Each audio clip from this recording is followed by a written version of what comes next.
શું તમને પણ પેલી નાનપણમાં મળતી ખાટી મીઠી કેરીની ગોળીઓ પાપડ યાદ છે? આજે આપણે એવો જ ચટાકેદાર સ્વાદ ઘરે લાવીશું. ખાટા મીઠા અને ચટપટા મસાલા આમ પાપડ બનાવવાની સૌથી સરળ રીત આજે આપણે જોઈશું. તો ફ્રેન્ડ્સ, કેરીની સિઝન પૂરી થાય એ પહેલાં આ જરૂરથી બનાવી લેજો, જેથી ઘણા ટાઈમ સુધી તમે એની મજા માણી શકાય. તો ફ્રેન્ડ્સ, આમ પાપડ બનાવવા માટે આપણે અહીં કાચી કેરી લઈ લીધી છે. કાચી કેરીના આમ પાપડ બનાવવાના છીએ. તો આ તોતા કેરી છે. આ બહુ ખાટી નથી હોતી, એટલે આમ પાપડ બનાવવા માટે આ બેસ્ટ છે. બહુ ખાટી હોય તો ખાંડનું પ્રમાણ વધારે નાખવું પડે છે, એટલે મેં અત્યારે આ કેરી લઈ લીધી છે.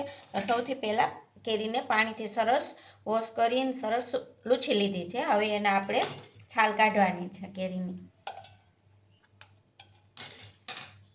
પિલરની મદદથી આ રીતે બધી બાજુથી છાલ કાઢી લેવાની. છાલનો ભાગ તમારે ન રહેવો જોઈએ, નહીંતર આમ પાપડમાં કડવાશ આવશે. એટલે છાલ પ્રોપરલી સરસ કાઢી લેવાની. તો પહેલાં આ છાલ કાઢી લઉં, ત્યારબાદ આપણે આના પીસ કરવાના છે.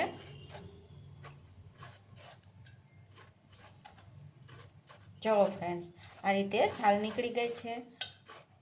આ આમ પાપડ એટલા સરસ બને છે ને, તમે એકવાર બનાવશો ને તો ઝાઝા બધા બીજી વાર બનાવી લેશો કે આખું વર્ષ ચાલી શકે.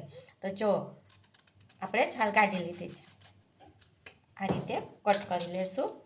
બાઉલ લઈ લેશો અને અંદરની જે આ ગોટલીનો ભાગ છે એ આપણે નથી રાખવાનો, એ કાઢી લેવાનો છે.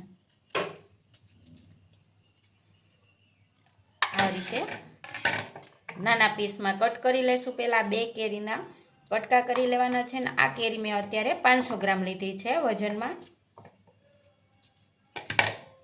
તો પહેલાં આ રીતે કટકા કરી લેશું આપણે. જો ફ્રેન્ડ્સ, બધી જ કેરી સમારી લીધી છે. તો હવે એક વાસણ તમારે લઈ લેવાનું છે. આપણે આ કેરીને બાફવાની છે.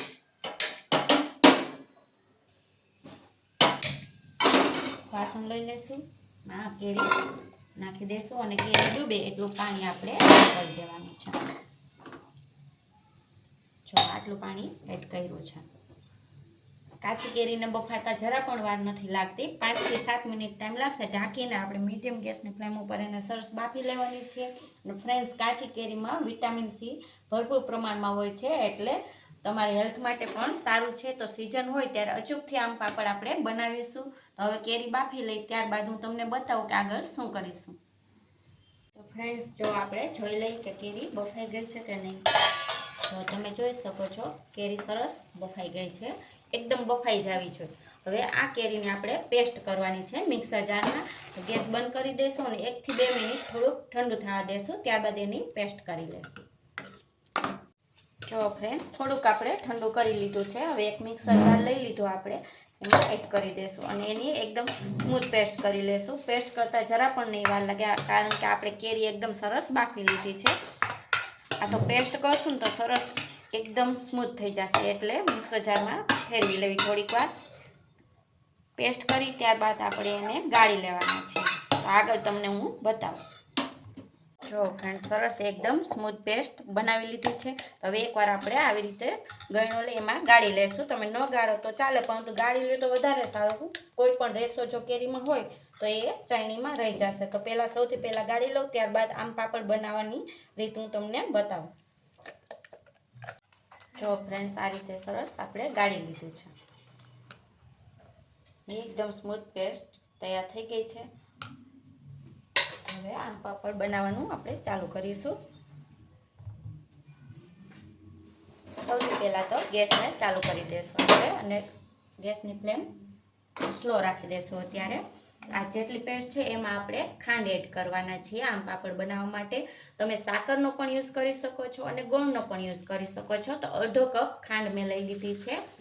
ગોળમાં તમે બનાવશો ને તો જે ટેસ્ટ આમાં આવે છે ને એવો નહીં આવે, એટલે સરસ ટેસ્ટ લેવો હોય તો ખાંડનો યુઝ કરજો.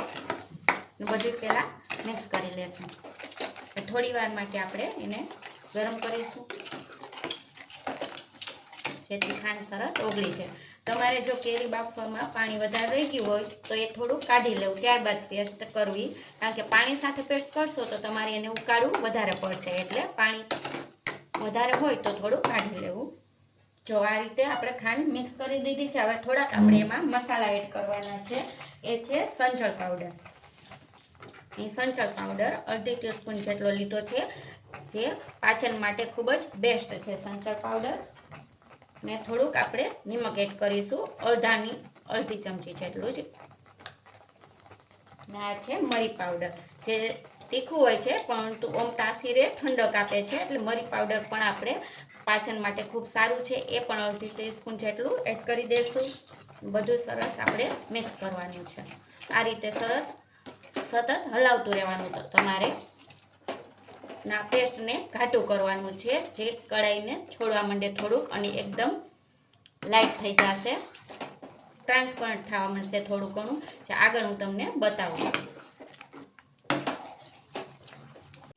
જો ફ્રેન્ડ્સ, મિશ્રણ આપણું ઘટ થવા માંડ્યું છે. હજી બનીને તૈયાર નથી થયું, પણ થોડું ઘટ થઈ ગયું છે. તો આ ટાઈમે આપણે ફૂડ કલર એડ કરવાના છીએ, જેથી આપણે કાચી કેરીના આમ પાપડ બનાવવાના તો લુક્સ વાઇઝ સરસ લાગે. એટલે 2 પિંચ જેટલો ફૂડ કલર અહીં લઈ લીધો છે, જે ટોટલી ઓપ્શનલ છે. તમારે ન નાખવો હોય તો એમ પણ બનાવી શકો છો. અને આમ પાપડ તમારે થોડાક સ્પાઇસી બનાવવા હોય તો અત્યારે ચીલી ફ્લેક્સ પણ તમારે એડ કરી દેવાના છે. હું અત્યારે નથી નાખતી. બધું ફરીથી આ રીતે મિક્સ કરી હજી કૂક કરવાનું છે. હજી 1 મિનિટ જેટલો ટાઈમ લાગશે, ત્યારબાદ હું તમને બતાવું. જો ફ્રેન્ડ્સ, મિશ્રણ એકદમ ઘાટું થઈ ગયું છે. આ રીતે પાડશો ને ચમચામાંથી, જો આમ પડશે અને એકદમ ટ્રાન્સપરન્ટ પણ દેખાવા લાગ્યું છે. તો આપણે આમ પાપડ બનાવવાનું છે. આ મિશ્રણ છે એ તૈયાર છે. હવે ગેસની ફ્લેમ બંધ કરી દઈશું અને આમ પાપડને આપણે એક પ્લેટમાં પાથરવાના છીએ. તો એના માટે મેં અહીં એક ડીશ અને એક થાળી લઈ લીધી છે. એમાં ઘી પહેલાં લગાવી દઈશું આપણે, જેથી આસાનીથી આમ પાપડ નીકળી જાય. જ્યારે સુકાઈ જશે ને ત્યારે આ આમ પાપડને આપણે તડકામાં સૂકવવાના છે. આવી રીતે તમે ઘીની જગ્યાએ તેલનો પણ યુઝ કરી શકો છો. થોડું થોડું ઘી લગાવી દઈશું આપણે. જે આ મિશ્રણ તૈયાર થયું છે એ એમાં રાખી દેવાનું છે.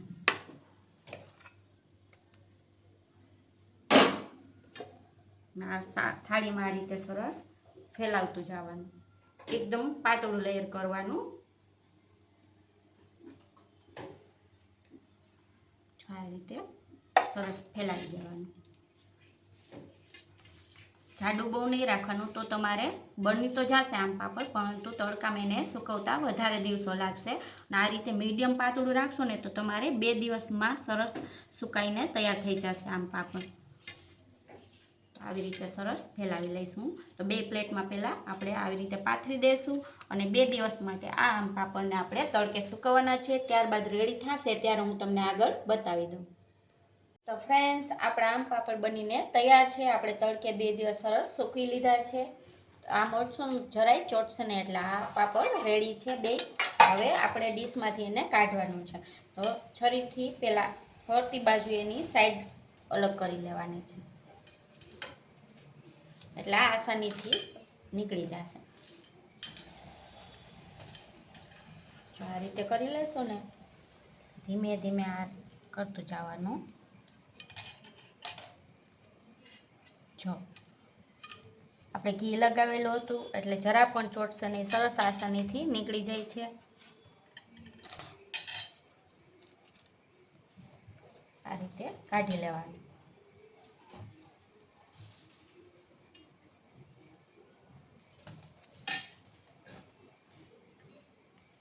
જો ફ્રેન્ડ્સ, કેટલું લુક્સ વાઇઝ બહુ સરસ દેખાય છે અને મારો હાથ પણ દેખાય છે. એટલો સરસ ટ્રાન્સપરન્ટ બન્યા છે. બહુ જાડા પણ નથી ને પાતળા પણ નથી, એટલા સરસ બનીને તૈયાર થાય છે. આપણે આના રોલ બનાવીશું. તો પાછું પ્લેટમાં રાખી દઈશું. તમારે જે શેપ કરવો હોય એ તમે કરી શકો છો. તો આપણે રોલ વાળીશું, જે હું કરીને તમને બતાવું. ફ્રેન્ડ્સ, દેખાવમાં જેટલા સરસ લાગે છે ને એટલા ટેસ્ટમાં પણ એકદમ ચટપટા લાગે છે. બહુ મજા આવે છે ખાવાની.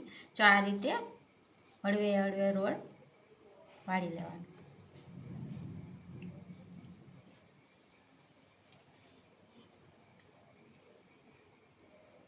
આવી રીતે રોલ વાળી લેશું. ને તમારે પીસ કરવા હોય એ પણ કરી શકો છો. થોડાક પીસ પણ કરીશ અને થોડાક રોલ પણ આપણે વાળીશું.